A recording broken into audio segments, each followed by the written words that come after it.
现在是9月8号11点了，我们来看看梅花成功了没有啊？打开地图一看啊，哇，原来梅花早就成立了啊。它形成之后，它是8级左右啊，每秒18米啊。走的方向偏向西北方向啊，但是啊，它会不会成为蜂王呢？从预测图看起来不太可能啊，它顶多是15级左右啊。来到东海的时候是15级啊。目前呢，它为什么会走这个方向呢？因为啊，太平洋盖发在它东北方向一直产生过来，而且渐渐有一个缝隙啊。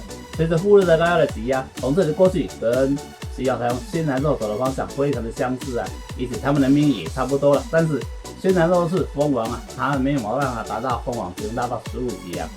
目前它吸收了9号附近的能量啊，云雨量非常的大，而且结构比较完整的，开始转向西北方向了。明天过后，它会再慢慢增高起来啊。来到台湾附近的时候，大概是12级啊。不过它不会登陆台湾了，因为它会从宫古岛过去啊。因为啊，副热带高压还是非常的旺盛啊，一直向东南移动啊。但是啊，这里有护国神山啊，台风系统遇到护国神山之后，就像弹簧一样啊，撞到东西就会反弹啊，因此它会稍微反弹过来一点啊，所以不会登陆台湾了。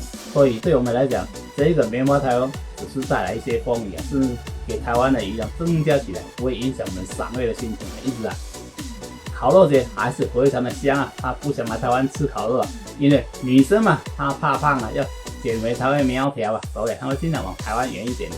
她会去日本还是韩国呢？就要看她将来走的方向了。到底它会不会登陆台湾呢？请继续收看主持人先开始的气象和主持人先，拜拜。记得关注再走哦。